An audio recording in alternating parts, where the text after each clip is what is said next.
Dharmapuri bus ஸ்டாண்டில் இரவு நேரத்தில் பயணிகள் மற்றும் போலீசாரிடம் போதையில் ரகளையில் ஈடுபட்ட சென்னை இளம்பெண்கள் 2 பேர் கைது செய்துள்ளனர். இப்போது சேலம் ஜெயிலிலும் அடைக்கப்பட்டுள்ளனர். அவர்கள் யார் யார் என்ற முழு விவரம் தற்போது வெளியாகியிருக்கிறது. எந்நேரமும் மக்கள் நடமாட்டத்துடன் பிஸியாகவே காணப்படும் தர்மபுரி பேருந்து நிலையத்தில் கடந்த வெள்ளிக்கிழமை பரபரப்பு சம்பவம் ஒன்று நடந்துவிட்டது. சென்னையைச் சேர்ந்த 2 இளம் பெண்கள் இளைஞர் ஒருவரிடம் முகம் சுளிக்க வைக்கும் வகையில் நடந்து கொண்டிருக்கிறார்கள். பயணிகள், பொதுமக்கள் முன்னிலேயே 2 பெண்கள் நடந்து கொண்ட விதம் கடுமையாக அதிர்ச்சியை ஏற்படுத்தியது. இதை பார்த்த பயணிகள், பொது இடத்தில் இப்படியே நடந்து கொள்வது என்று அந்த பெண்களை கேட்டுள்ளார். இதை கேட்டதும் கொந்தளித்து போன அந்த பெண்கள் பயணிகளிடம் சண்டைக்கு வந்துள்ளார்கள். சகட்டு மேனிக்கு மரியாதை இல்லாமல் மிகவும் தரைக்குறைவாக திட்டியதாக தெரிகிறது.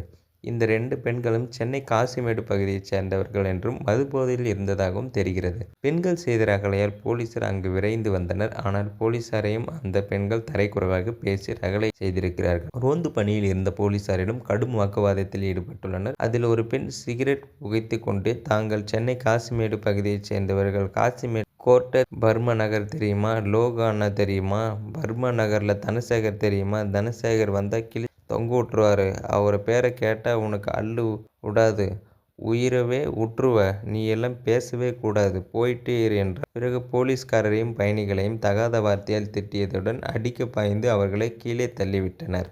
அதற்குள் கிருஷ்ணகிரி பஸ் வந்துவிட்டது. அந்த பஸ்ஸில் அந்த 2 பெண்களும் ஏறி சென்று போலீசார் சொல்லும்போது, சென்னையில் இருந்து தர்மபுரிக்கு மசாஜ் பணிக்காக 2 இளம்பெண்களும் வந்திருக்கிறார்கள். டியூட்டி முடிந்த பிறகு பஸ் ஏறுவதற்காக தர்மபுரி பஸ் ஸ்டாண்டில் வந்துள்ளனர். அப்போது பயணிகளை தரைக்குறைவாக பேசியிருக்கிறார்கள். இதுகுறித்து விசாரணை நடைபெறுகிறது என்றார்.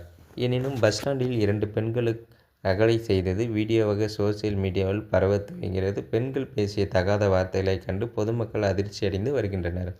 இந்த நிலையில் சம்பந்தப்பட்ட பெண்கள் மீது காவல்துறை நடவடிக்கை எடுத்துள்ளது. அதாவது கிருஷ்ணகிரி பஸ்ஸில் ஏறன்றதுமே இவர்கள் இருவரையும் பிடிக்க எஸ்பி மகேஸ்வரன் தனிப்படை அமைத்து உத்தரவிட்டார். இதன் பேரில் இருவர் மீதும் 270, 296 132, 3512 ஆகிய பிரிவின் பிரிவில் வழக்கு பதிவு செய்தனர். அதன் பேரில் சென்னை விரைந்த தனிப்படை போலீசார் சென்னை எண்ணூர் கமலம்மாள் நகரைச் சேர்ந்த அருண்குமார் மனைவி ஐஸ்வர்யா 27, தினேஷ்குமார் மனைவி கண்மணி 21 ஆகியோரை கைது செய்துள்ளனர்.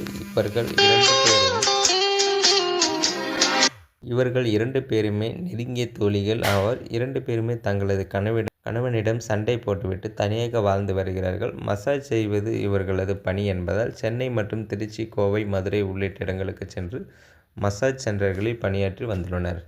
அப்படித்தான் தர்மபுரியிலும் இவர்களை அழைத்து வந்துள்ளனர். தர்மபுரி மசாஜ் பணி முடித்துவிட்டு சென்னைக்கு கிளம்பும்போதுதான் தர்மபுரியில் பஸ் ஏற வந்துள்ளனர்.